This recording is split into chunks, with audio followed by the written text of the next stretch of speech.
ഇതാരാന്നറിയോ? ഇല്ല. It's a number 1 criminal. It's a number 1 national issue. ഇയാളെ എന്തിനാ ഇങ്ങനെ നടന്ന് പോലീസ് തിരയുന്നത്? അല്ല, കൊലപാതക പെണ്ണോടിയാണെങ്കിൽ പോട്ടെന്ന് നോക്കാം. ഇതൊന്നും അല്ലല്ലോ അയാളെ തെറ്റി.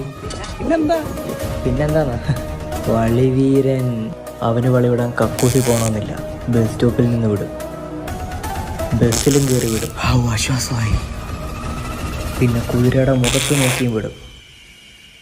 അയ്യോ, പ്രധാന വാർത്തകളിലേക്ക് സ്വാഗതം. കുപ്രസിദ്ധ പ്രതി വളിവീരൻ പിടിയിൽ. കൂടുതൽ വിവരങ്ങൾ നമുക്ക് റിപ്പോർട്ടറിനോട് ചോദിച്ചറിയാം. കേരളം കണ്ട ഏറ്റവും വലിയ കുറ്റവാളിനെയാണ് പിടികൂടിയിരിക്കുന്നത്. പൊതുസ്ഥലങ്ങളിൽ വളിവിടുക എന്നുള്ളതാണ് അയാളുടെ ഹോബി. അയാളെ തൂക്കിക്കൊല്ലുന്ന തത്സമയ ദൃശ്യത്തിലേക്ക് നമുക്ക് കടക്കാം. 1000 കുറ്റവാളികൾ രക്ഷപ്പെട്ടാലും ഒരു വളിവീരൻ പോലും രക്ഷപ്പെടരുത്.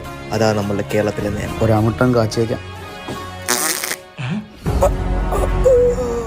ഏതോ 10 വളി വിട്ട് വളിവീരനായവനല്ല ഞാൻ. വിട്ട 10 എണ്ണവും നല്ല അമിട്ട ഐറ്റംസ് ആയിരുന്നു.